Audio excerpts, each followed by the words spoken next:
Welcome to the MVP podcast, where we talk about anything NBA. I am Sam Holcroft, joined alongside Geigh and Payton Thompson. Before we begin, don't forget to follow us on Twitter at Momentum MVP, follow our Facebook page at MVP Momentum Podcast, and check us out on YouTube at MVP Momentum Podcast. So today we're going to do our preseason, start to our current or custom NBA stock market game. Geigh and I did this last year. We're having Payton join along with us this year.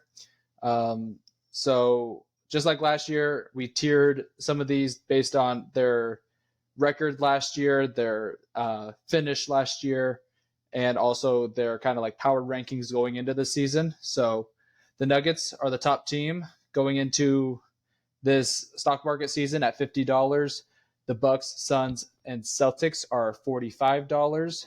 Heat, Lakers, 76ers, Warriors, Cavaliers, and Grizzlies are $40.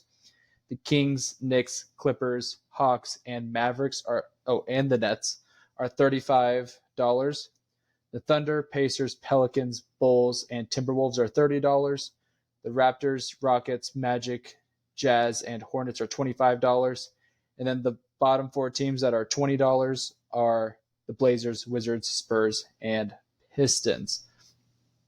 So I'm not going to go all into the formula, because if you're looking on YouTube, it's a very complex formula. So basically what it amounts to, there's some main categories.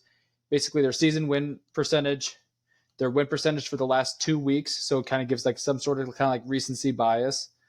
An expected win percentage that is going to be from the ESPN RPI. And then also the best record in the NBA. So all of that's going to kind of compute into our big formula, and it'll make it so either they gained or lost money. We had to change the system last year from last year because, towards the end of the season, we didn't have any teams that were like with losing records making any money. And Geigh and I thought that we should make it interesting so like we could get some money on the Wizards, in March, and they could maybe make us some money because they have a favorable schedule. So there's a lot of little factors in. We're going to try to figure this out as we go. We haven't really done any practice runs. So we're starting off with we can start talking about some of the teams. So we all have money or some shares in the Nuggets. I have 15. You both have 10. The Bucks is where it gets kind of interesting. Geigh, Bucks, the reason you lost last year, you're getting 35. You're not letting that happen again, I see. Well, PT and I are getting 20. So I've been talking for a little bit, so you guys can go ahead and say why you didn't want to invest in the Suns, because I'm the only one that did. I don't know. I think there was just better money to be invested elsewhere. Don't get me wrong. Like the Suns are good, but with what they're expected to do, given the beginning of the season, I don't see. I guess their strength of schedule didn't really speak out to me that they're gonna beat the expectations for that expected win. So I don't think combine that with a new group. I don't think the Suns will exceed expectations, even though they already have large expectations on them. So I don't know. They're just better teams. Yeah, I would pretty much just say the same thing. I think it's just that $45 threshold for me. If they were at 40, I mean, obviously at 35 that'd be a bargain, but if they were closer to that $40 range, I think I would have had a few more shares in them. But yeah, I'm just a big believer in the Celtics and Bucks this year, so I went that route. Yeah, I just think that, and as you can kind of tell if you're watching on YouTube, I'm the only one that really didn't invest in some of those lower level teams. You both invested in at least 3. I only put a little bit into the Spurs, but we'll talk about the Spurs later. But I just believe that, with a big 3, high expectations, but I think especially since they're all going to be healthy to start the season, then they should be able to hit those expectations. Another team we all have is the Celtics. I have 15 shares while you both have 10. And I might not have mentioned this earlier, but we all have $5,000. And just so you guys know, don't be texting me or anything. I'm not giving you $5,000 for real. So we don't Last year Geigh was like, "You're giving me 5,000." I'm like, "No, I'm not. No, I never said that. no, you definitely did." So what you did do is you did give me $100. Which what are we bargaining? Are we putting 50 in for this? On who's gonna win this? $50 on this? I don't know. $50. So then you win 100. I don't know. I'd have to do a lot. I'd have to do at least $50 worth of research. Yeah, well, we know you didn't. We know you didn't do $100 last year. Yeah. Another team that we have stock in. Geigh and I are going with 10 shares in the Lakers, while Payton is going with 5. And Payton and I are going with the Warriors. I have 10. He has 6. Geigh, no faith in the veteran team in the Warriors? No. That's it? No? No? You went in and asked, so I gave you no. Okay. I got 5 on the Cavs. They were a playoff team last year, and I think that this could be one of those teams. It's not necessarily like what Geigh and I call the Orlando Magic effect, where a bad team has like a great start to the season. Because there was a string of like 3 years in a row where the Orlando Magic was like the 1 seed for the first 3 or 4 weeks of the season. Last year, it happened to be the Utah Jazz.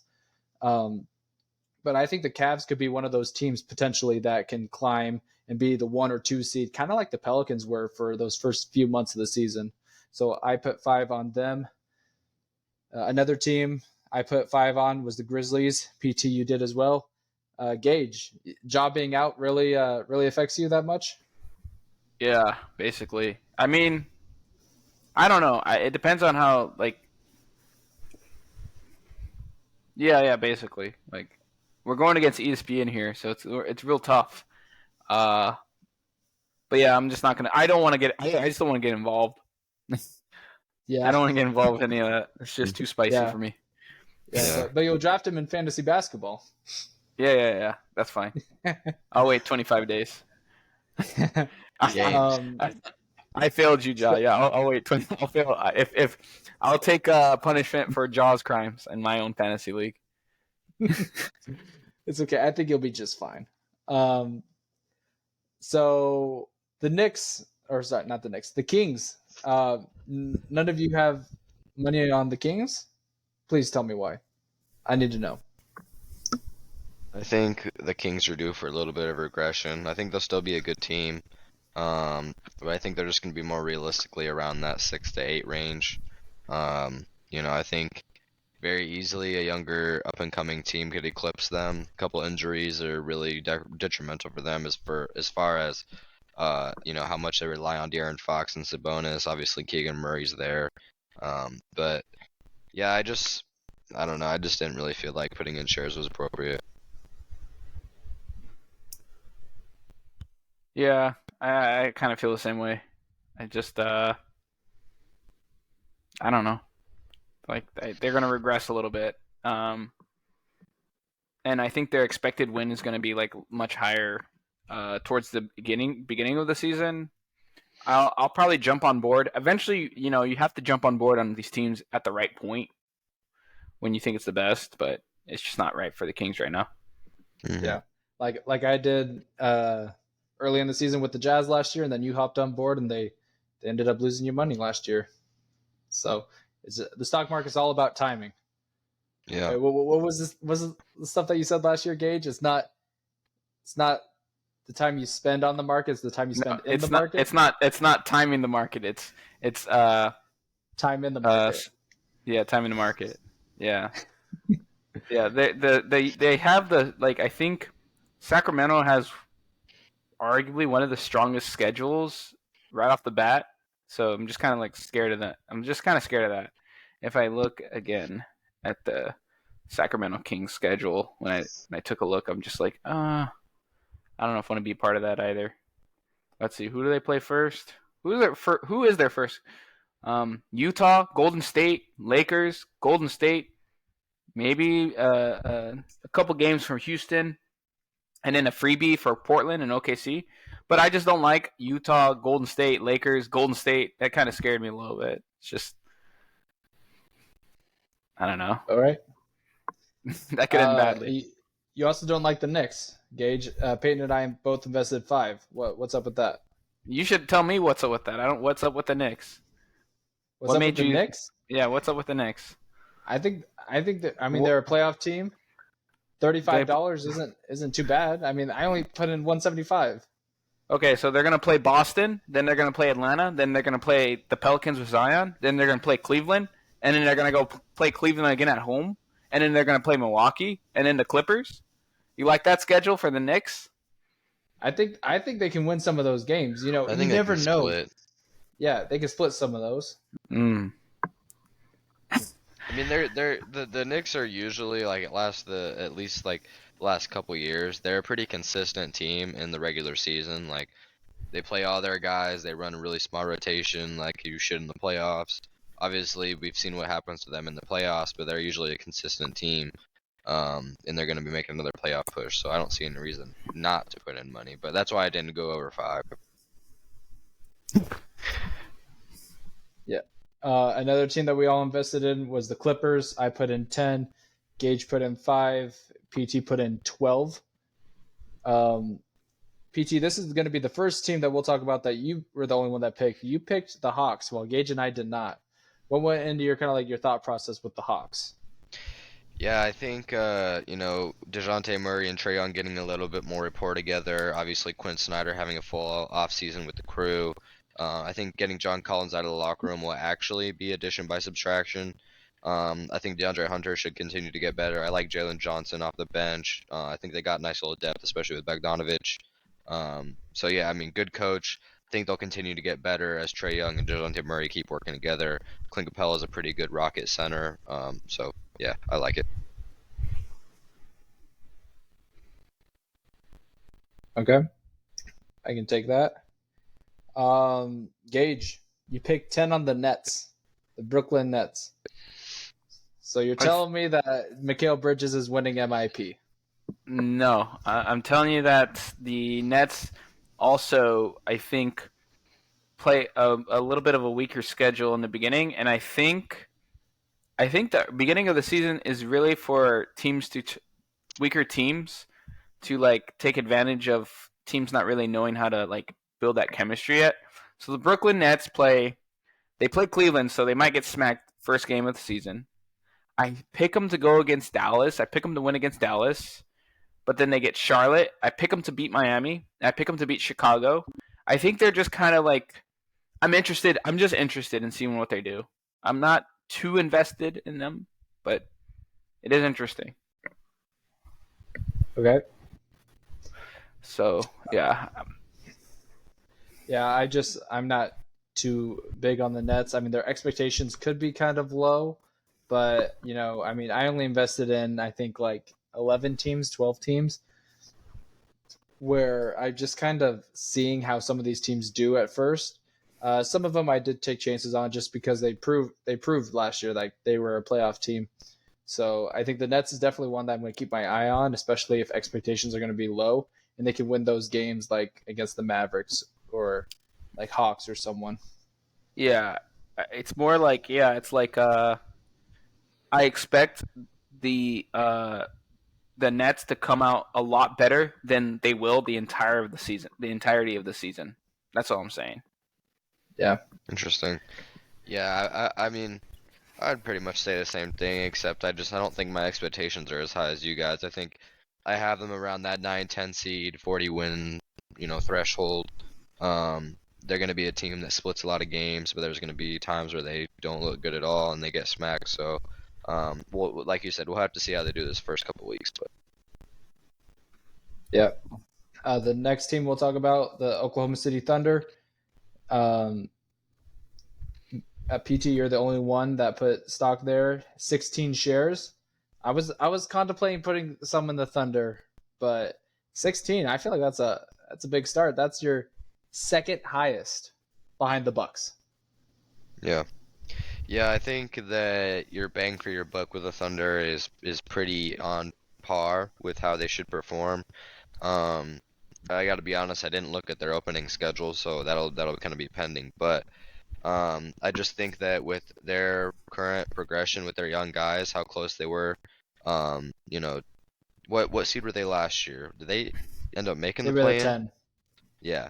So they were in the play-in. And so, adding Chet back as well, and then having even more progression with your young guys. I do believe in Dagnall as a coach as well. So I just feel like the bang for your buck here is a good investment. So I see them being a solid 6 seed this year.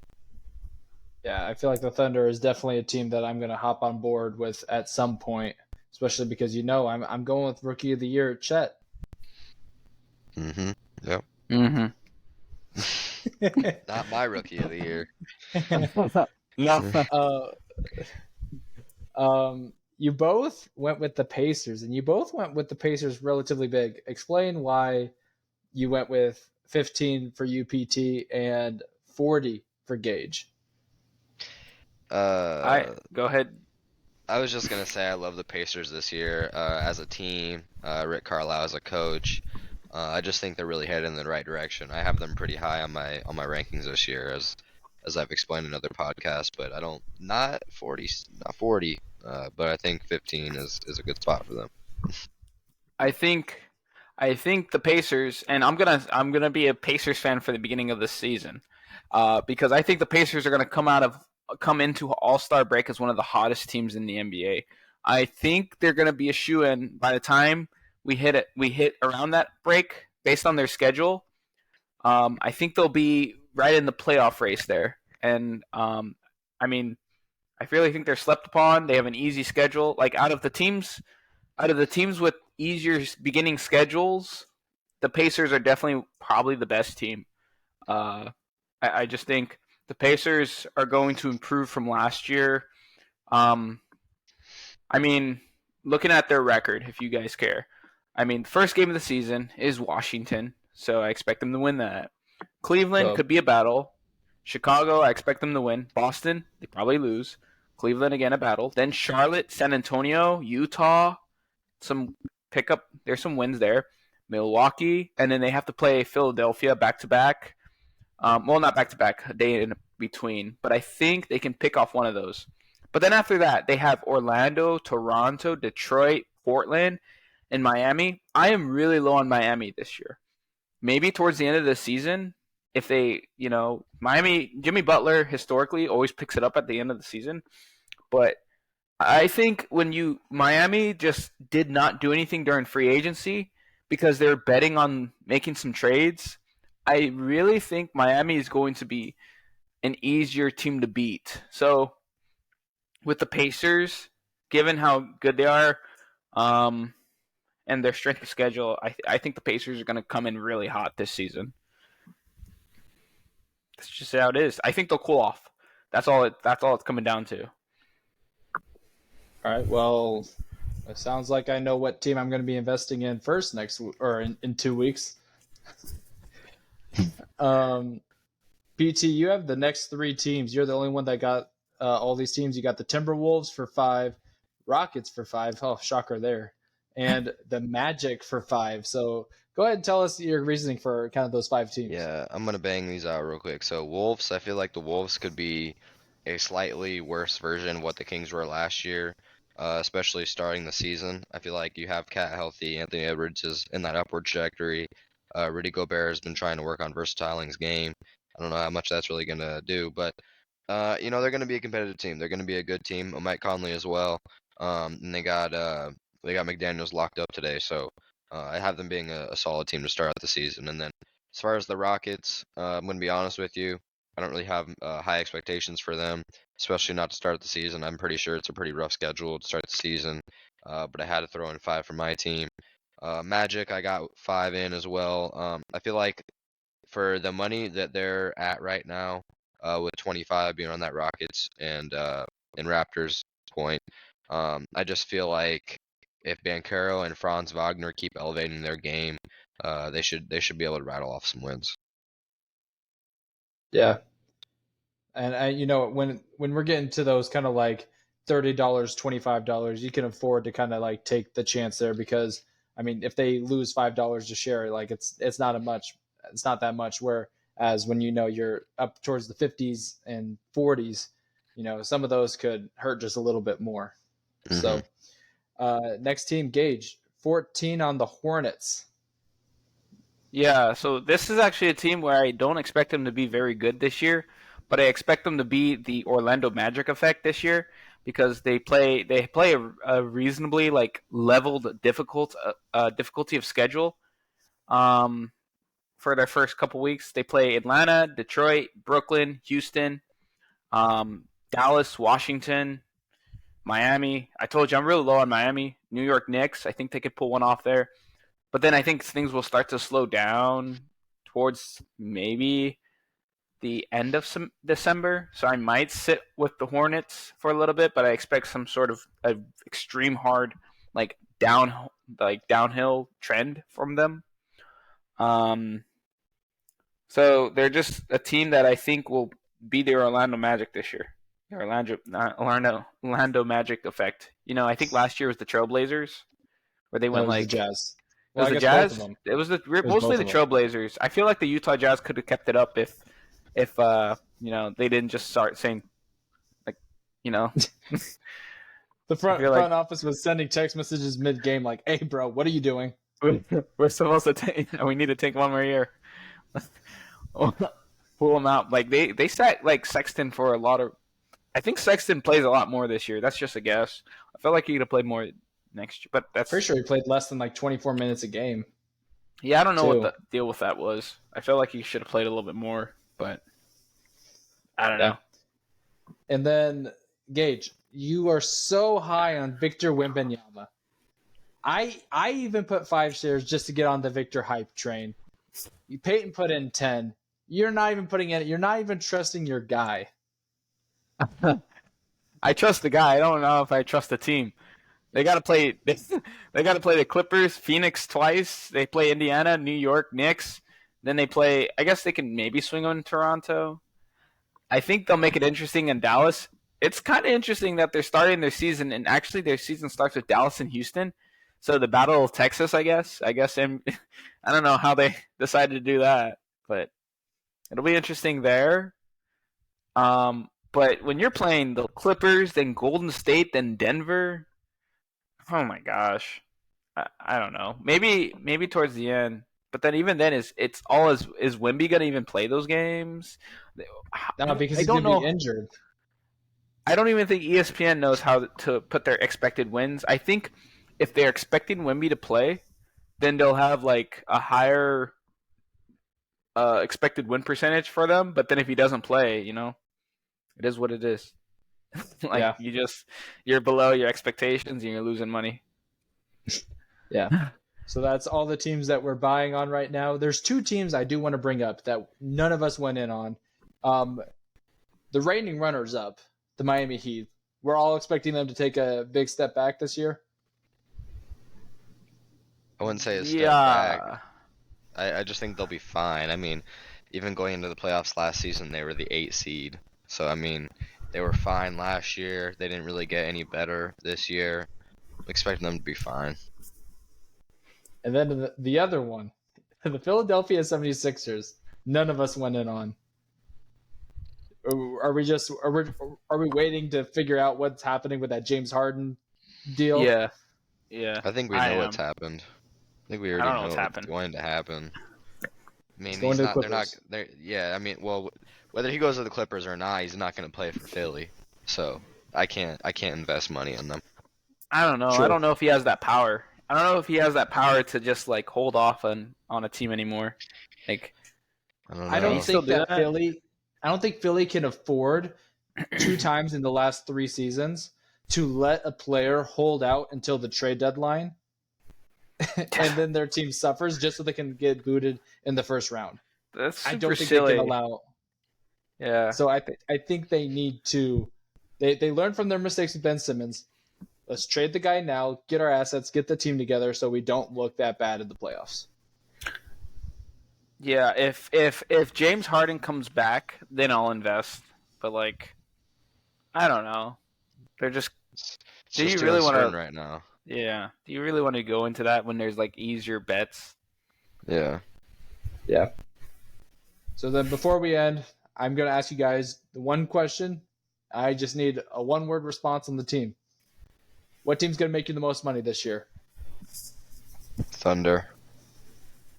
Thunder. Okay. Yeah. The Bucks, maybe Pacers. Bucks. I don't know. See, you took my answer, so now I can't say the Bucks. So I can say this. You can say the Spurs. How about that? yeah, There you go. no, I don't trust the guy. So, and I can't go with the Thunder because one, I don't even have anything invested in them, and Peyton already said the Thunder. So, I'll just go with the Nuggets. They have the highest stock, and I have the most shares in that. So, if I just monopolize the shares and they keep winning, keep making me money, there we go. I don't know. Jokic might. No, Jokic won't start off slow. I think he figured that out. Like Jokic, start off slow. Jokic's first few years in the league, it always took him till All-Star break to like start dominating because he was always out of shape. And he mentioned always drinking like 2 liters of Coke a day and like just donuts. And I think he figured it out because he hasn't really started slow for the last like 2 years. He's figured it out that he shouldn't be eating donuts and I think actually it was Crunch Bars or some sort of chocolate and then like 2 liters a day of Coke. Something. So he figured it out. But Yeah. I think he's just too smart. I think the way he plays, he can be a little bit out of shape, and it's not going to matter all that much for his game. yeah, and that's how it used to work. Like, but I know if you monitored, I know there was a time where people were getting really upset with Jokic because Jokic just hardly was like just running down the court. Like, I mean, he runs down the court pretty slow, but now it's strategic. He's doing it on purpose. Like before, it wasn't really on purpose. He's picking his lanes. Yeah. Strategic laziness. Yeah, strategic laziness. It's like the 3-point shots is strategically. it's like a boxer. It's like you pick and choose when you go for your certain hits, and you pick and choose when you just gotta be lazy and just Yeah. just play defensive. Yep. All right, so that concludes our preseason. I guess stock inputs, shares, buys, whatever you want to call it. Is there anything you guys need to add? Go Rockets. How good do you think the Clippers are going to be? That's a topic for a different day. You think they're going to make the playoffs still? That's a topic for a different day. Yeah, that's a can of worms. Yeah. The only thing I have left to say is, dang, I'm just picking which jersey I'm gonna buy when I get $100 from you guys. So I want a Wemby jersey. Okay, I'm not buying you that. Fuck that. Once again, don't forget to follow us on Twitter at Momentum MVP. Follow our Facebook page at MVP Momentum Podcast, and check us out on YouTube at MVP Momentum Podcast. I'm Sam Holcroft. Geigh Zollicoffer. I've been Payton Thompson. Thanks for listening.